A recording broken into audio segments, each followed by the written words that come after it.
I've seen tons of stories online, especially in the past year, from people saying that strangers have showed up to their house claiming that they're tracking their phone, their lost phone, and it's showing as that person's house as being the location. If you go and Google something like Reddit person claims iPhone at my house, you'll get a ton of results. And while obviously some of these could be legitimate people who are just mistaken, there's also a strategy that criminals are using for nefarious purposes with this. So what we could do is look at a bunch of different possible scenarios. There's quite a variety of examples from people posting on Reddit similar stories, and then we could talk about what you should do if this ever happens to you. Now, apparently this has been a thing for quite a while. It might just be more common now. There's at least one post by a police department way back in 2017 where they said they had 2 reports of the same guy showing up at different houses claiming that his phone was there, trying to get the resident to either let him in or get them to come out.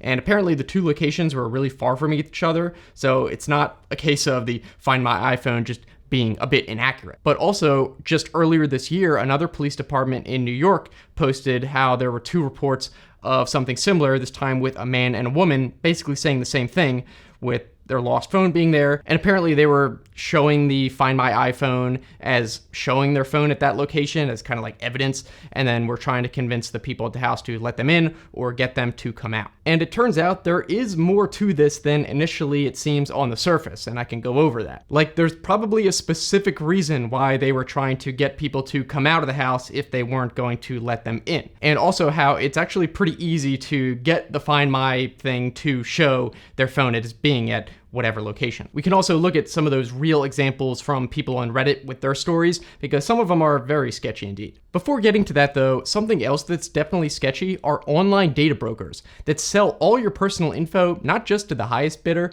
but basically any bidder. But the way to stop it is today's sponsor, Delete Me, a data privacy service to which I myself have been a paying customer for over 3 years now, long before they ever sponsored. If you've ever Googled yourself, you know you have.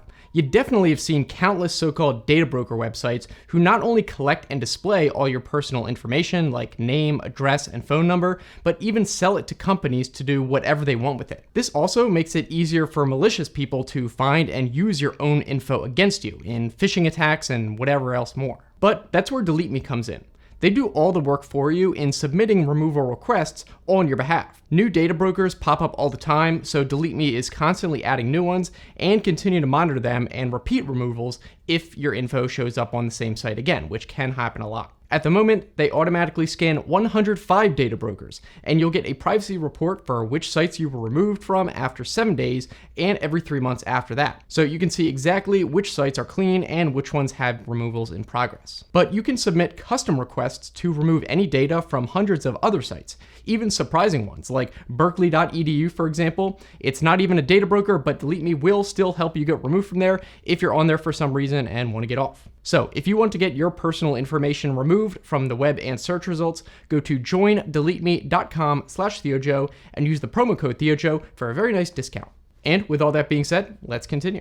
All right, so what are these people really up to when they come to your door claiming that their lost phone is in your house? Well, there's a few possibilities. The first is the most innocent. Obviously, it's possible that this is really someone who lost their phone, and it really is showing your house as being the location, or at least the closest house to it. Obviously, the Find My iPhone network from Apple or the Android equivalent is not going to be 100% accurate. It could very well be that it's dead center on your house and still be wrong. One explanation for this is that it could be at a neighbor's house. There's at least one comment on Reddit where someone described this. Someone showed up at their house saying that they lost their phone and did they have it? And I guess they left their number. And then when the person talked to their neighbor soon after, they realized that, yeah, the neighbor found it and was going to turn it in, but they were able to call the person and then give it to them. Or alternatively, it could have been just someone driving by, and because of the way the iPhone Find My network works, especially with the Bluetooth version of it, not GPS,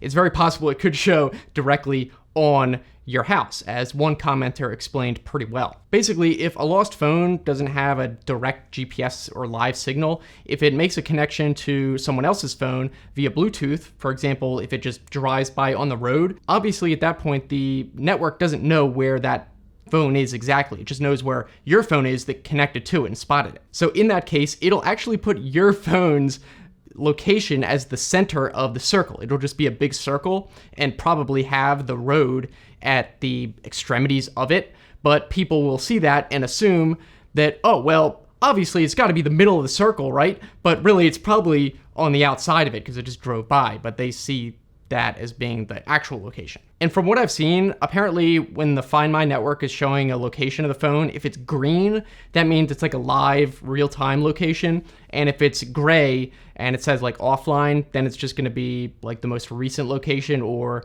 it was spotted by the Bluetooth, so that's probably less reliable. Anyway, for this reason, the commenter kind of brightly points out that this means there's a good chance that unless it is the real-time location, if your device just shows a gray circle, it's probably more likely that it's not exactly at the center, because that is just where the closest phone's location is. So it's probably not where your phone is, actually. So for innocent reasons, it could be at a neighbor's house, or it could have just driven by briefly. On the other hand, there are, of course, some possible nefarious explanations with some real examples in a second. First, it very well could be a would-be burglar or robber, and they're just showing up at your house, seeing if anyone's home, and if you're lucky, then they just use that as an excuse and leave as soon as they see that you're home, because most burglars don't want to deal with people at all. They want to make sure no one's home first. There was actually one story on Reddit where this is probably what happened. The original poster was, I guess, at home during the middle of the workday, and someone showed up at their house saying that their phone was tracked there. And the user didn't really give details about the explanation other than the person had just booked it out of there pretty quick when they realized people were home. However, the original poster mentioned how he noticed that him and his neighbor's duplex that they live in was the only one that didn't have cars parked outside. They parked in the garage, and that means it's very possible, as people point out, that the person was a burglar and they realized, well, this doesn't have any cars home. Maybe there's no one home at this one specifically, so that's why they showed up and didn't really push back when the person said, no, it's not here. Because again, thieves don't want to deal with people, and I've actually read stories that apparently some of the smarter criminals at least will bang really hard and very long time to make sure that no one's home. And then if someone does answer, they'll pretend it's the wrong house or some emergency's going on and blah, blah, blah. But basically they just want to really make sure no one's home. And then once they're satisfied no one is, then they'll try and break in. Now, if it is a criminal and the person sticks around and tries to convince the homeowner to either let them in or come outside, there's also a couple possibilities there. If someone does let them in, well, best case scenario is they just go in and walk around pretending to look for the phone, but actually end up stealing whatever they think they can steal without anyone noticing. And this is probably more likely if there's more than one person with them, since it's harder to keep track of two people. One user actually commented how their mother-in-law encountered this a little while back, where the person left a note with a number and was asking to come back and check to make sure that it's not there. Though it's not really clear here whether the mother-in-law actually let them in or whether they just tried to do the scam. I imagine they might be able to convince people to let them in if they seem either aggressive and might scare people, or if they just seem really annoying and persistent, and some people might just want to let them in to get them off their back the easiest way. And meanwhile, they are doing that on purpose. Now, if the homeowner refuses to let them in, then it's possible that their backup plan is to try and get you to come outside. One reason is so that an accomplice can sneak around the back while you're distracted talking with them outside and steal whatever they can inside. Because if you're outside already, it's probably a lot easier to convince someone or get them to stay outside, which can buy the person inside more time to either get away when the accomplice gives a signal or something, or just have more time inside. One user actually left a comment sharing a story that is a similar strategy that happened to their mother in the 80s, actually, just not with the iPhone. Basically, some guy knocked on her door asking about doing some yard work and was talking for a while, I guess. And meanwhile, a woman snuck in the back and was looking through their stuff. And apparently this guy showed up and pulled into his mother's driveway, and the person just took off running along with the woman. And fortunately, I guess they weren't there too long, so they didn't really get anything. But really just goes to show they can kind of distract you with anything, not just the iPhone thing. Now, in a worst case scenario, they don't even care if the person is home, and they just want you to open the door for whatever excuse, and then they'll just barge in as soon as you do and subdue you and steal all your stuff, or worse. And a lot of times there will be accomplices hiding around the corner. This is actually one thing that someone on Reddit posted kind of a scary story about, if it's true, but this is definitely a thing. They said that a lady and a child actually showed up at a front door, and I guess they talked through a Ring camera or through the door. They didn't actually open it. And when they left it, or at some point, they noticed through the driveway camera that there are 4 people crouched against the garage door. And yeah, pretty obvious what they were going to do if that person did open the door. And there are definitely stories about this actually happening, and it's usually like a woman shows up at the front door to seem less threatening, and she'll be like, oh, please help me, blah, blah, blah. And it'll be some emergency, and there'll be someone around the corner or multiple people. And then when someone opens the door to help, then they come around and break in. So if that does happen, the best situation is to just call the police and be like, I called the police for you, and then see if they run away, because there's a good chance they will. Now, as for how the criminals are able to get the phone to look like it actually is at your house when they show you the Find My iPhone thing, well, it's as simple as they have another phone in their pocket or in a backpack or bag or something like that. So it's literally going to show as being on top of them, and they can say, look, it's right here. Meanwhile, they have it with them. So what you could do is say, all right, well then ping it. And obviously they probably would not want to do that, especially if it's showing as like a live location, because it'll be right there. But that is one way that they can definitely make it look like it's at that location. Now, as for what you should do if people come knocking at your door, well, if they're sticking around, it's probably a good idea to say that you're going to call the police and then actually do it. Maybe not on the emergency line unless you think it's necessary. And, talk to them. If they are legitimate, then they'll probably be happy to interact with the police, and that might be that. On the other hand, if they are a criminal, even if they leave immediately, especially if you have like a Ring camera or a camera of some kind and you can show the police a picture, it might be able to help them solve other crimes that they might have otherwise not had much info about, but that is how the person got in. Maybe they had reports of this person being around, but they didn't have pictures, and now they do. And also, with the 2 posts from the police departments, they were able to create the pattern with just 2 reports. So it really can make a big difference if you submit a report and it ended up being an actual criminal. At this point, we can go over some more stories that I found, and you can kind of decide for yourself whether you think that these are legitimate people or scammers, because it's not always clear from the person's story, because they don't know. One was from a month ago. This one seems especially sketchy. I think this probably was a scammer.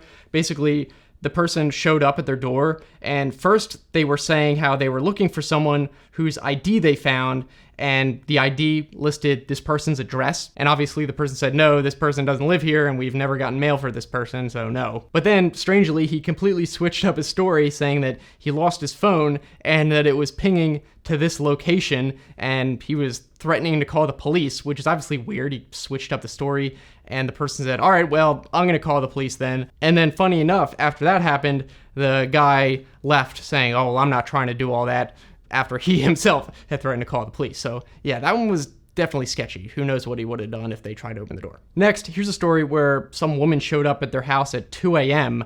and was banging on their door, that's very sketchy. But then they left a note with a phone number, and the note says like, oh, you have my phone. I just want it back, no questions asked. And they left a number, said, please call me so I can pick it up. But tomorrow morning, I'm coming with the police. It belongs to my 7-year-old daughter.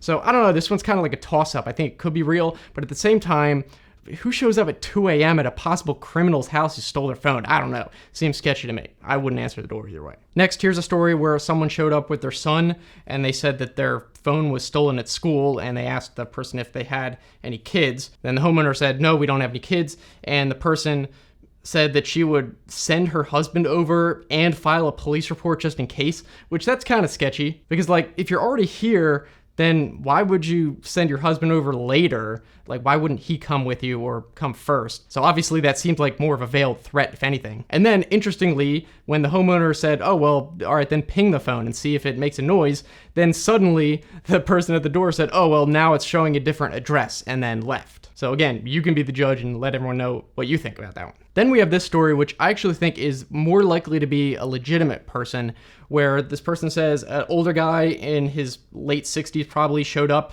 and apparently the first thing he says was, I'll give you $100 for it. And the homeowner was like, for what? And then he talked about how his wife, I guess, lost their phone on a street nearby and it was now showing at this location or something. So then someone in the family at the house offered to call the police for them, but the guy said that he wasn't trying to disturb them and was just going to leave. But interestingly, the mother said, all right, well, I want to take a picture of you, I guess, because it was kind of suspicious. And the guy did let them. So that is kind of interesting. Then the user said that he kind of stuck around and was also looking around the end of the neighborhood. So it's possible he really was looking for maybe where the phone was that I guess the wife dropped or whatever. So I'd be interested to know what you guys think about that one. You can read the whole post and let me know. But yeah, in any case, definitely something to be aware of. If someone shows up at your house saying that their device is there, then I would not trust them personally. I really wouldn't. Either way, probably wouldn't be a bad idea to at least submit some kind of police report through the non-emergency channels. But I'd also be very curious to hear from those of you who maybe have had similar experiences and what happened with those. So we can talk about that all down in the comments. Thanks again to Delete Me for sponsoring. And again, if you want to have your personal information removed from data brokers, go to joindeleteme.com/TheoJoe and use the promo code TheoJoe for a discount. So if you enjoyed this video, definitely give it a big giant thumbs up for the YouTube algorithm. And if you want to keep watching, the next video I'd recommend is where I talk about why you should not trust GitHub links, because there's a pretty easy way hackers can make it look like it's a legitimate link, but it's really not. I'll put that link right there you can click on. So thanks so much for watching, and I'll see you in the next one.